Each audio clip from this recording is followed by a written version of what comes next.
Hablábamos de la justicia, hablábamos de la fiscalía, hablábamos de los problemas que en las últimas horas han manifestado los fiscales catalanes con la Fiscalía General del Estado, y vamos a seguir hablando de los tribunales porque en las últimas semanas ha cundido la sensación de que por parte de los jueces se está tratando de hacer una aplicación ejemplarizante de la ley, que básicamente tiene que ver con algunos casos vinculados a la corrupción política. Nos va a ayudar a hacer el repaso, como siempre, Uxía Rodríguez. Adelante.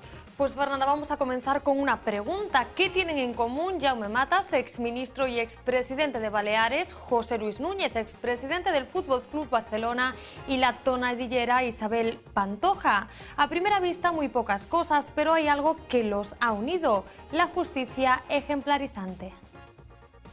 Matas. Si la aplicación de la norma es susceptible de proyectar sobre la comunidad la sensación de vaciamiento e incluso cierta impunidad, los fines de la pena pueden verse pervertidos, en un momento de gran sensibilidad social al respecto. El riesgo de ruptura en la confianza de los ciudadanos en el sistema democrático no puede ser olvidada por los jueces.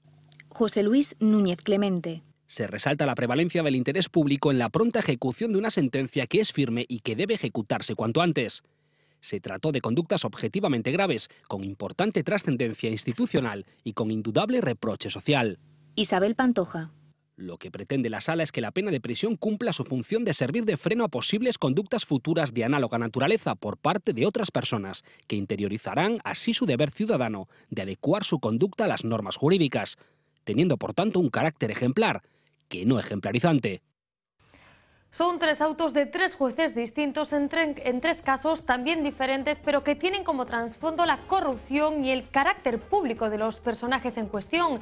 3 ejemplos que muestran un cambio que va más allá, el cambio de actitud en los jueces. Han vuelto a ser los protagonistas, han vuelto a ocupar las portadas y a ser vistos con esperanza por los ciudadanos.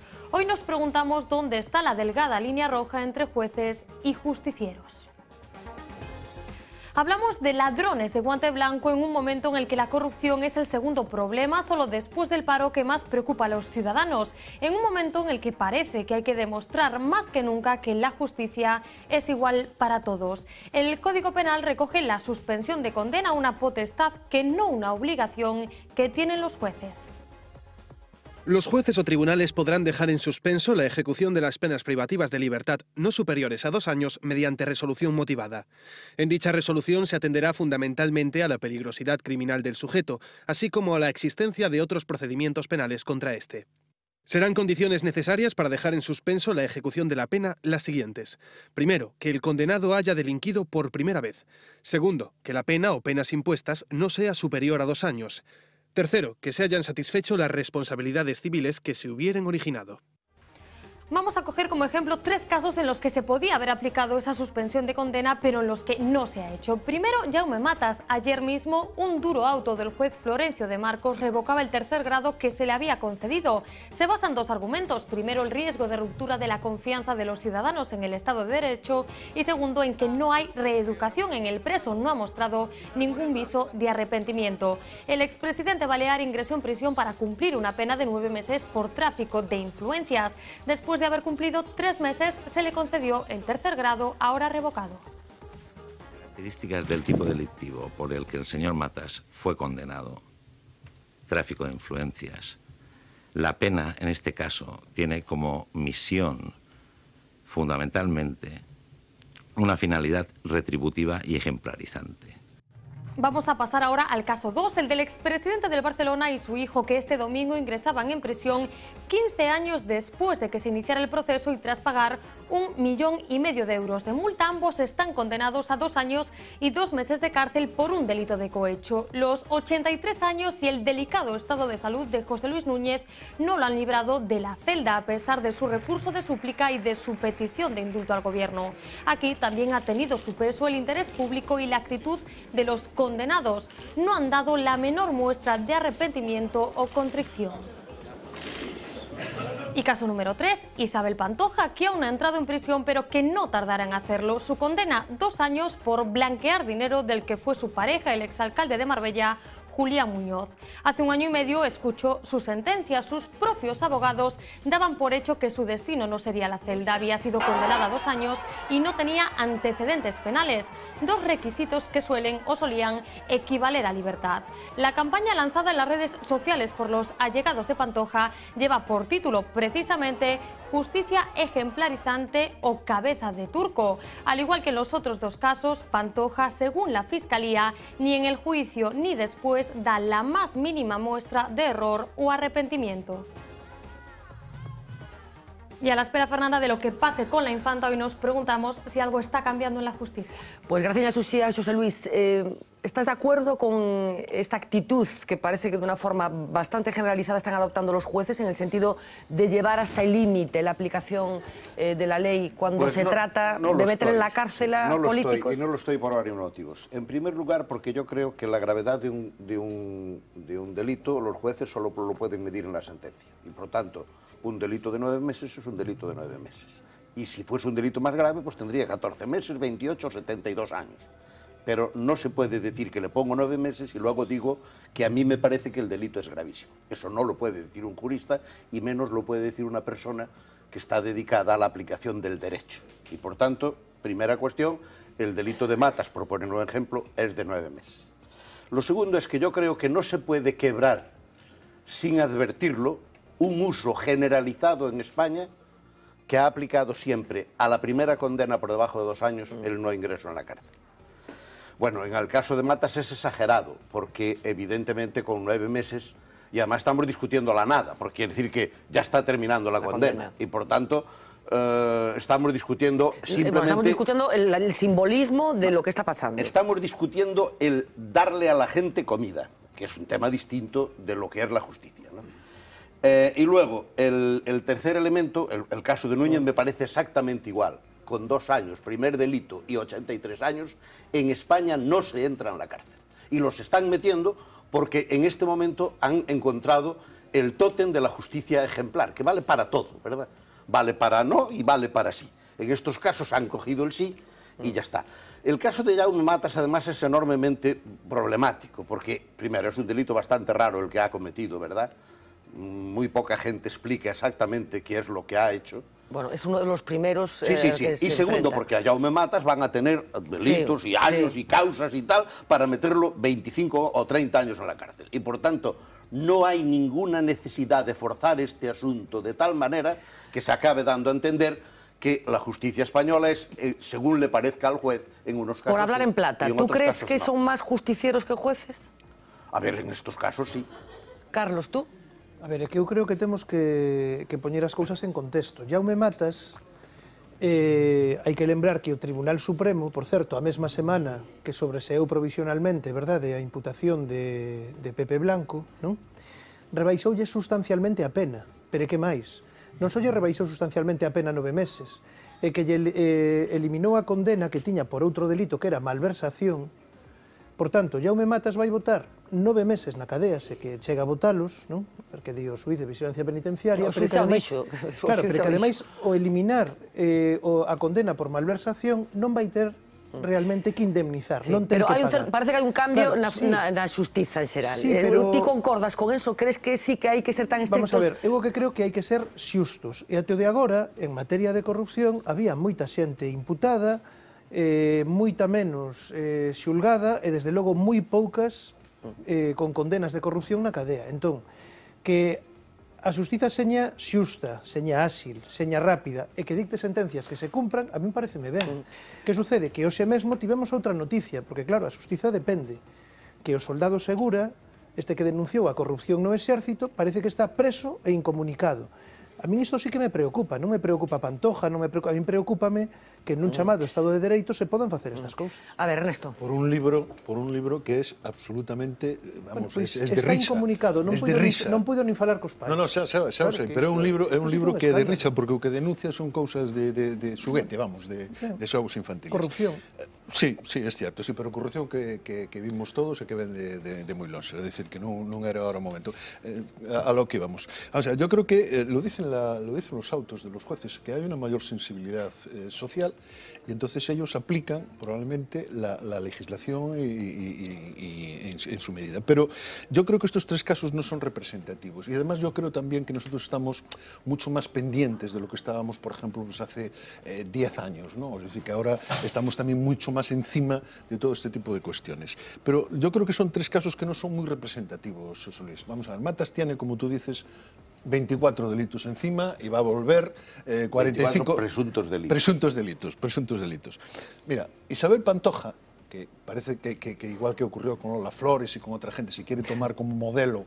Lola Flores ya dijo aquello de, si cada español pone un duro, ya rápidamente pagan mi deuda con Hacienda. Pero es que en la sentencia se reconoce que Isabel Pantoja siguió blanqueando dinero sabiendo que su compañero estaba detenido y que había participado no sé qué, en no sé cuántos delitos. Yo no me opongo a que Lola Flores le hubiesen puesto 6 años. Ya, pero es que a lo mejor lo que valoran es eso, José Luis. Lo que no digo es, lo que me opongo es a que le pongan 2 años para que no entre en la cárcel y luego la metan. No, pero no le ponen 2 años para que no entre en la cárcel, le ponen 2 años para que los cumplas. Es decir, vamos a ver, otra cosa es que con penas, como se decía ahí, con penas inferiores a los 2 años puedes no ingresar, pero ha ingresado mucha gente. Aquí hemos tenido... Sí, hombre. Con primer delito, no. Con primer delito, sí. Pero con delitos menores. Sí, con delitos menores, pero no el primero. Bueno, pues a lo mejor el segundo de 8 meses. No, es que eso ya lo dice la ley. Y ya entra. Y ahí también dice la ley. Eran 2 años, menos de 2 años, sin antecedentes penales. Sin antecedentes penales, bueno, pues... Claro, que es el caso de Isabel Pantoja. Pero yo sí creo que hay mayor sensibilidad por los jueces y una mayor sensibilidad que es muy importante. Que tú crees que está bien. A mí me parece... ¿Que tú crees que está bien? No, hombre, lo de Matas, desde luego, me parece extraordinario, lo de Núñez también, y lo de Isabel Pantoja también. Gonzalo Caballero. El que le hace la paga. Yo estoy en la línea de lo que plantea José Luis. Es decir, yo creo que las sentencias y las penas que se imponen tienen que medir la gravedad del delito. Yo no creo que le hayan puesto 2 años para que no entrase en la cárcel, pero le pusieron 2 años. 2 años. No con la finalidad de que no entrase, le ponen 2 años. Podrían haber puesto 2 años y un día, así ya no... Claro, pero bueno, yo intuyo, quiero pensar que los jueces lo hacen bien. Si le ponen 2 años es porque no merecerían ni 2 años ni un día, ni menos de 2 años. El que pone esa condena no es el mismo que decide que ingresa en prisión. Son el juez distintos. Cuando estima que la pena puede ser muy gravosa para una persona que está en una determinada edad o está en una determinada tal, sin incumplir la ley, pudiendo ponerle 2 años y medio, le pone 2. Y le pone 2. El 2 años y un día. No, pero quiere decir, le pone 2 ¿para qué? Para evitar precisamente eso. Yo no sé si le puso 2 años para evitar que entrase a la cárcel. Lo cierto es que le pone 2 si la regla informal se aplica con criterio general, que se aplique. Claro. Si no se aplica, yo entiendo que hay una sensibilidad. Si pensamos, si todos opinamos con el estómago, por lo que nos sale es decir, lo que sea mínimo la corrupción, todo el mundo con las máximas penas. Y si no, habrá que endurecer en el Código Penal los delitos de corrupción para que tengan un cumplimiento efectivo. Hay que tener muy presente lo que dijo hace unas semanas el señor Lesmes, presidente del Tribunal Supremo, ni más ni menos, y del Consejo General del Poder Judicial, diciendo que en España hay una justicia para los robagallinas y otra justicia para los... Pero habrá que cambiar las normas, pero es un problema de definición, es una definición de las normas. Habrá que cambiar las normas para que los que roban grandes no se queden fuera y tengan penas mayores que los 20 meses. Acabo contigo. Claro que decían os antigos que a xusticia está feita como a telaraña, está feita para as moscas, pero non para os moscardos. Os moscardos atravesan a norma. E isto é certo. Hai unha vara de medir, obviamente, claro, se eres un político te aplica unha vara. Estaba preguntando a Carlos si Fabra, o presidente de Diputación del Alcalde, entrou en prisión ou non. Eu creo que non entrou en prisión. Ese señor tamén ten delitos graves, condenado, etc. Está esperando a ver se lo indulta, cosa que con cualquier outra persona non se aplica. E normalmente sí, cando se buscan casos empalizantes, folclóricas, cantantes, muñoces, pero non van os poderosos de verdade. Eu creo que hai unha cousa, ninguén discute que o dereito penal e as penas teñen, entre outras, unha función que se chama, o que chaman os penalistas, a prevención xeral, que é iso, non? Que antes podíamos chamar o escarmento. Bueno, pois é iso é alarma social, cando se fala de prisión preventiva, etc. Pero, vamos a ver, pero que aquí até o de agora houbo condenas moi exageradas. Forzouse a lei, tivo que vir o Tribunal Europeo de Dereitos Humanos, verdade? Porque se decía que pouco menos que había que manter a xente condenada por delitos de terrorismo indefinidamente en prisión. Claro, eran cousas que tamén non se sostiñan conforme a parámetros, digamos, normais dun Estado de Dereito. E por que era iso? Bueno, pois era iso porque tamén había unha sensibilidade xustificada ou non, e os xuíces reaccionaban a esa sensibilidade. A mí de verdad que me parece unha discusión absolutamente bizantina. É dicir, estos jueces que están metiéndolos en prisión, me imagino que estarán actuando de acuerdo con la ley. Si no, estarán prevaricando. No, pero estos también. Es decir, que tienen que meterlos. Pero para eso hay lo que estamos hablando es si un tema tan grave como este tiene que quedar al albur del juez. Y yo creo que cada vez menos hay que dar al albur del juez. Es decir, usted ponga la sentencia y la cumple para todos o para nadie. Lo que no puede decir es, este me parece que hay que dar ejemplo y lo meto, y este no hay que dar ejemplo y no lo meto. En cualquier caso, lo que sí que parece evidente es que hay un cambio en la forma de aplicar la ley por parte de los jueces en casos concretos y que tienen que ver con esos delitos llamados de cuello blanco que tan presentes están en nuestras vidas últimamente. Un apunte último en relación con este asunto de la justicia, con una persona que hace unos minutos estaba con nosotros, no en este plató, sino en el teleinformativo, Álvaro García Ortiz, presidente de la Unión Progresista de Fiscales, al que mi compañera Lucía Vidal le preguntó por esta sospecha que se ha instalado sobre la Fiscalía de que no son independientes y de que reciben instrucciones permanentes por parte del Ejecutivo. Decía esto. Hay comentarios que son insidiosos. Oír hablar de los compañeros fiscales de la Fiscalía Superior de Cataluña, que es gente con una trayectoria profesional absolutamente impecable, son los fiscales más antiguos que están en Cataluña, con la frivolidad con la que he escuchado hace un momento algunas palabras, asusta, porque es un desprecio a lo que es el Estado de Derecho. Puedes o no estar de acuerdo con esa interpretación jurídica, con esa interpretación de la legalidad, pero desde luego no somos colegiales ni nos dejamos manejar de esa manera.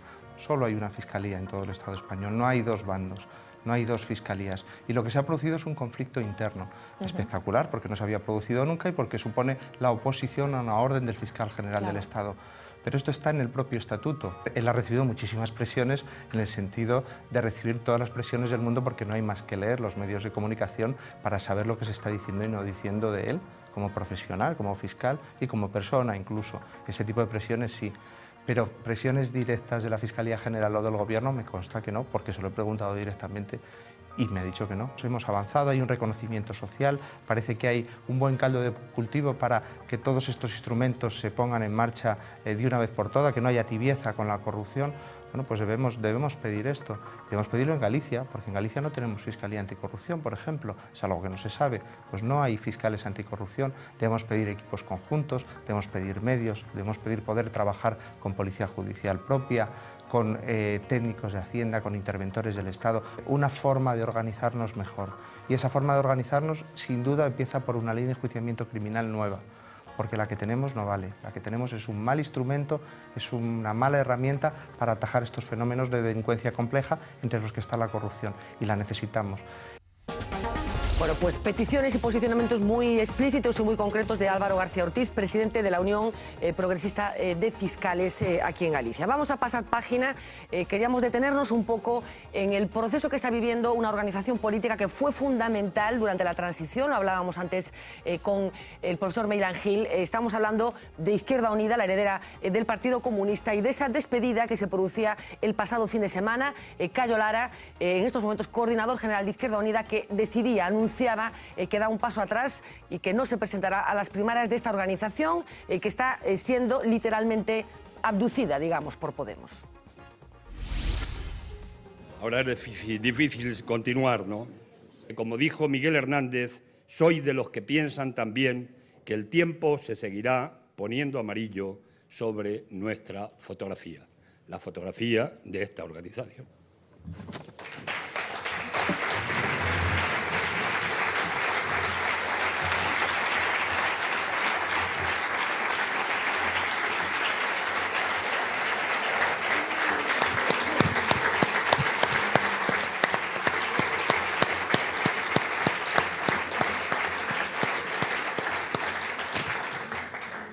En todo caso, que sean un ejemplo de transparencia, que sean un ejemplo, pues repito, son unas primarias planteadas desde la política que se estaba elaborando.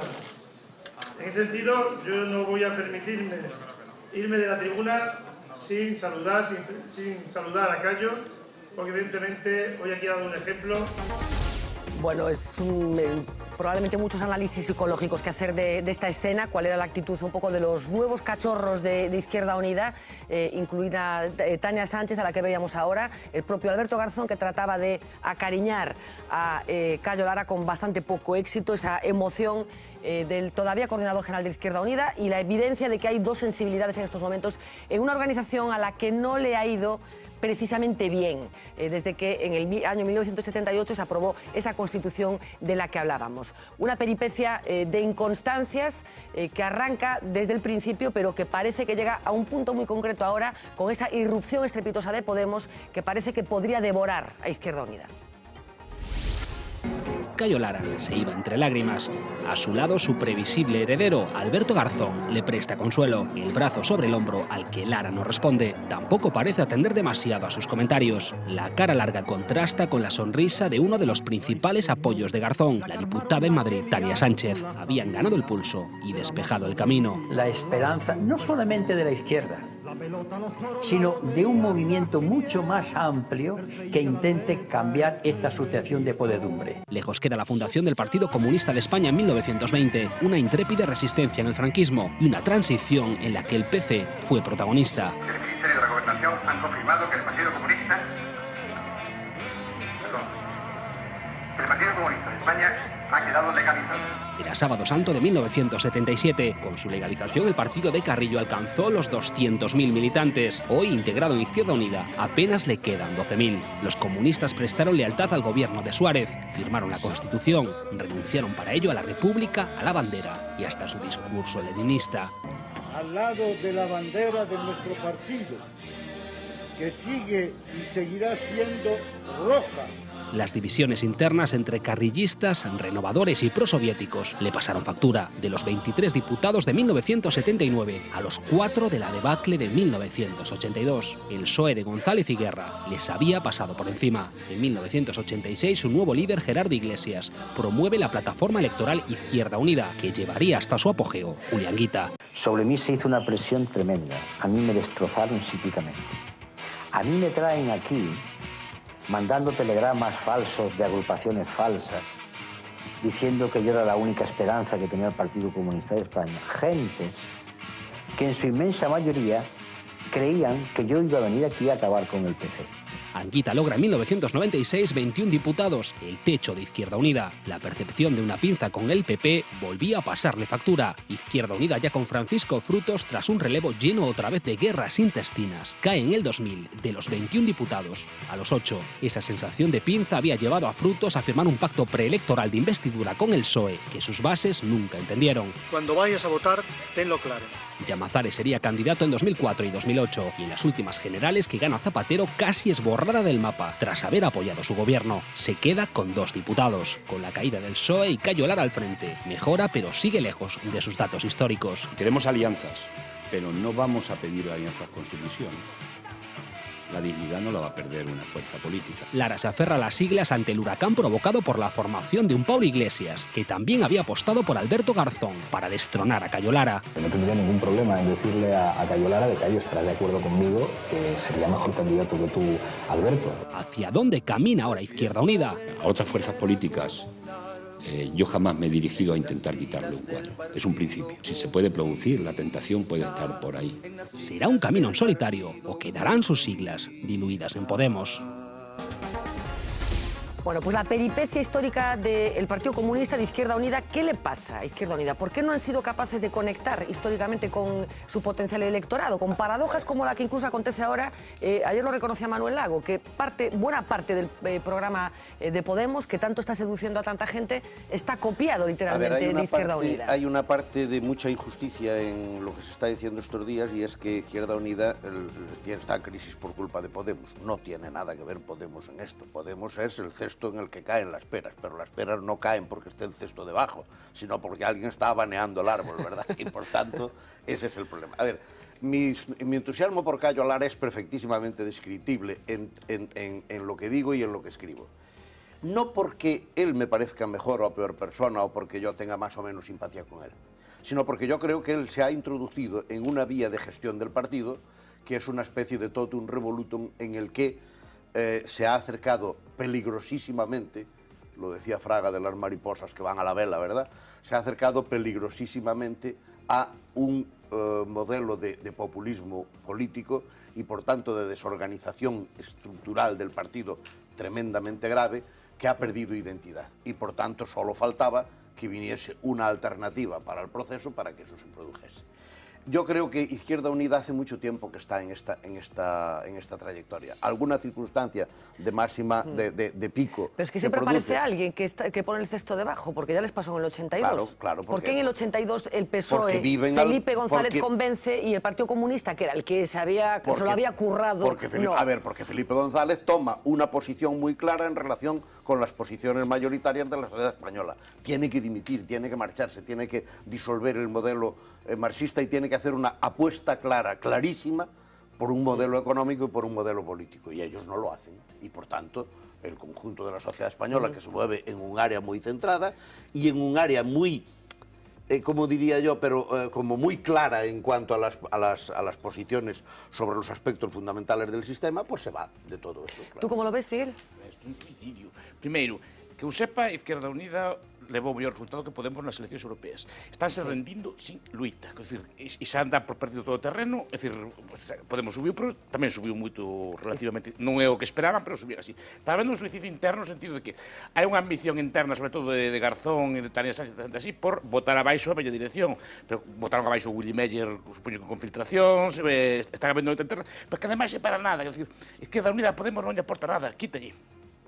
En que sentido lle quita? É dicir, Podemos está xogando máis a centralidade, está xogando a abrirse a outros colectivos. Meter Izquierda Unida ali dentro aparecería como que tamén é unha especie de partido de Izquierda Unida así, e volveríamos ao mesmo conto, volvería a ter un teito electoral. Se Podemos quere medrar, ten que apartarse de Garzón e todo este tipo de xente. O que pasa é que Garzón, este tipo de xente, son xente moi próxima personalmente a Pablo Iglesias, igual que Tania Sánchez a súa novia. Garzón é íntimo amigo del, e son xente normalmente que están agitando desde abaixo para facerse con poder fora, pero non lle aporta nada, eso é un error moi grande. Gonzalo, ¿tú cómo lo ves? ¿Qué le ha pasado históricamente a Izquierda Unida? Hay que situar que no todos los partidos pueden tener un espectro político para ser fuerzas mayoritarias, y que si la representación sociológica de la ciudadanía española pues es como una campana de Gauss en la cual tenemos los sectores minoritarios muy a la izquierda. Sí, pero no olvidemos que en esa última encuesta del CIS tan comentada y analizada, en esa ubicación ideológica, la gente a Podemos la sitúa a la izquierda de Izquierda Unida. No, pero ahora vamos a hablar de Podemos. Pero me refiero, a la izquierda de Izquierda Unida, no, sí, pero cuando lo iba a contemplar, lo iba a contemplar. Esa campana de Gauss, No, yo lo iba a contemplar. Yo creo que, es decir, si coges históricamente la serie, al final donde se han ganado las elecciones es en el centro izquierda. Podría haber que una distribución ideológica, esta fuera una sociedad mucho más polarizada, en la cual la gente estuviera o en la extrema izquierda o en la extrema derecha, pero esta no es la composición sociológica que muestran las encuestas y el análisis sociológico de España desde la transición. Es decir, la gente ha ido hacia el centro, el PP ha tenido que ganar en el centro y Felipe González ganó en el centro. Con lo cual, ¿por qué una organización con un discurso aparentemente radical como Podemos sí que cuela? Pero estamos llegando a los últimos 8 meses de la historia y tú me estás preguntando por toda la visión de los dientes de por qué ha ocurrido. Entonces, lo que intentó jugar el Partido Comunista vía Izquierda Unida, pues incluso para intentar parecer que no era tan extremo, pues incluso el Partido Comunista se diluye en Izquierda Unida. Al final es una fórmula también de dar una imagen de cierta modernidad, de abandonar un poco el comunismo y este tipo de cuestiones. Claro, el papel que juega es el de intentar ser el socio del gobierno de la fuerza principal de izquierda, el que le tire las orejas y sin entrar en gobiernos de coalición le pudiese dar un apoyo al PSOE. Pero por los resultados electorales que hay, esto no se acaba produciendo nunca. Y entonces, cuando al final consigues tener un estirón, es cuando hace la pinza que la hace Anguita. Si venimos ya, porque me estás haciendo a la etapa ya final. Ahora ha existido, es decir, ahora hay dos tendencias, hay dos dinámicas de decisión de voto. Hay la tradicional de izquierda a derecha y hay la que está planteando Podemos, que aunque está centrado ideológicamente su electorado en el centro-izquierda, no es el discurso principal. Lo acaba de romper este fin de semana Pablo Iglesias, pero hasta este fin de semana ha sido muy hábil en intentar poner el discurso de la mayoría social contra los poderosos, contra la casta. Y ha intentado situar otra agenda de movilización de voto distinta a la otra. Es cierto que coincide cuando de repente pues decía que quiere salir de la OTAN y demás, está dando ya algunas claves de dónde se sitúa ideológicamente y dónde está su electorado. ¿Cuál es la diferencia de por qué lo ha conseguido en estos meses? Ha conseguido Podemos lo que no ha conseguido Izquierda Unida, porque Podemos ha lanzado el discurso de todo lo que está dentro del sistema es casta en mayor o menor medida, y para parecer nosotros somos los únicos que no estamos ni gobernando en ningún sitio, ni hemos existido, somos lo nuevo, el sistema está podrido Ahora, yo acabo, yo creo que lo que sí he visto este fin de semana, con algunas de las entrevistas que ha hecho Pablo Iglesias, es que de repente ha cometido el error de ya de entrar, el error de estrategia, pero tiene que hacerlo, de entrar ya en el segundo paso, que es el juego entre izquierda y derecha y la definición del programa. Y de repente ya la entrevista del otro día del domingo, que la hacían en La Sexta, ya empieza a demostrar que el año que tiene puede seguir siendo de subida electoral, pero también esto puede de repente empezar a deshacerse. Carlos, eu non sei se ves algún tipo de elemento comparativo entre o Bloque e Esquerda Unida. Non, vamos a ver, eu creo que hai unha diferencia, vamos a ver. Antes comentaba o profesor Mailán, claro, o comportamento que tivo o Partido Comunista na transición. Bueno, creo que nese momento o Partido Comunista fixo Harakiri. A parte do apoio que tiña o PSOE, non? Co diñeiro, bueno, do SPD alemán, da Fundación Ebert, etcétera, etcétera, a parte de que había, isto conta Joan Garcés no libro este de Soberanos Intervenidos, de intentar poñer aquí o modelo, bueno, pois un socialdemócrata e demócrata cristiáns e punto. A parte de todo iso, claro, a xente que apoiou o Partido Comunista daquela e renuncian á República, asinan os pactos da Moncloa e, por tanto, están asinando pois un sacrificio moi importante do poder adquisitivo dos traballadores. Para isto non se necesitan. Entón, estiveron dando durante todos estes anos pois é unha especie de dente de serra. Agora parecía que estaban revisando todo aquilo que fixeran na transición. E chega Podemos. Entón, o que estamos asistindo é unha recomposición no espazo, digamos, da esquerda estatal, que afecta tamén o PSOE. Porque o PSOE non só é que a xente sitúe apoiando a Podemos, só hai un partido que está a esquerda de Podemos que Bildu, me parece, non? Ou a Maiur, non sei como aparece na enquisa do CIS, o que está un pouco menos, pero que o PSOE o sitúan case na dereita, curiosamente, non? Claro, é que iso, entón, aí hai un cambio normal, non, para min é normal, pero sociolóxicamente iso non se producía até de agora. No caso do Bloque, en xeral do nacionalismo, bueno, igual que se está producindo esta recomposición na esquerda a nivel estatal, e Podemos, Pablo Iglesias, este fin de semana non só dixo o da OTAN, pois empezou tamén a sacar la patita, non, co do dereito a decidir sí, pero para non exercelo, e unha serie de cousas. Bueno, a partir de agora empezarán a definir cousas, supoño que... Sí, pero a definilas nun sentido, bueno, eu creo que Podemos é unha especie de regeneracionismo, de un nacionalismo español de novo cuño, pero no nacionalismo tamén terá que haber esa recomposición, pero sabendo que Podemos, eu creo que non ameaza tanto, é un espazo que cada vez máis diferente do que... Te pido un titular, pues es que yo creo que es todo mucho más sencillo. Yo creo que los dientes de sierra que vimos responden al comportamiento electoral que tiene la izquierda sociológica de este país. Es decir, que en un momento determinado, cuando Felipe González necesita, aparte de que valoro, que comparto contigo la valoración esa de la transición, cuando abandonan lo básico, es decir, los principios fundamentales del movimiento, de su movimiento los valoran. Pero ellos tienen un electorado que, en función del momento y de las necesidades del momento, recurren a ellos o no. Es decir, no tiene un electorado tremendamente fiel, o el electorado fiel debe de ser muy poco, un valor refugio. Un valor refugio, entonces tal. Y después una cosa, respecto a que me gustó mucho lo de las peras y el cesto, eso está muy bien. Pero, ¿vosotros creéis realmente que Podemos ha recogido los votos de Izquierda Unida? No, yo creo que no, yo creo que ha recogido votos de todos los sitios de cabreados. No, de cabreados. Le ha entrado en el electorado de Izquierda Unida. O sea, primero de Izquierda Unida y después del PSOE. Ahora veremos cuando se las últimas elecciones. En las elecciones yo quiero solo recordar una cosa que al PSOE le reconocemos con mucha frecuencia cuando analizamos su crisis, que es la caída del modelo socialdemócrata general en toda Europa, y al PC hay que reconocer, a Izquierda Unida hay que reconocerle eso. Es decir, tú vienes ahora mismo aquí y dices voy a defender mi programa comunista y tienes unas enormes. En fin, efectivamente, el muro de Berlín cayó allí en el 89. Vamos a hacer una última pausa de publicidad. Les voy a dejar con una historia que hoy quisimos construir aquí en esta redacción de La Voz de Galicia a partir de una imagen que nos llamaba la atención y que creíamos que forma parte de esta estética que también está construyendo Podemos a través de sus líderes. Esta imagen de Íñigo Errejón, que como saben es una de las personas que forma parte de la ejecutiva que ya preside desde el sábado Pablo Iglesias, esa comparecencia de prensa en la que Errejón aparecía detrás de unas cajas de fruta, lo que parecía algo aparentemente improvisado, a ver si lo era tanto. Así que hemos recurrido al jefe de fotografía de La Voz de Galicia, a Víctor Mejuto, para que nos analizara el mensaje que realmente está en esta foto tan estupenda, por cierto, firmada por nuestro compañero Benito, que trabaja en la delegación de Madrid, Benito Ordóñez. Les dejo con esta historia, publicidad, y enseguida volvemos para descubrir qué pasaba en Televisión Española, esa historia que empezamos a contar al principio y que acabaremos de contar al final. Manda una serie corta de fotos de diferentes planos distintos, plano corto, plano medio, panorámico, pero enseguida nos decantamos por esta foto.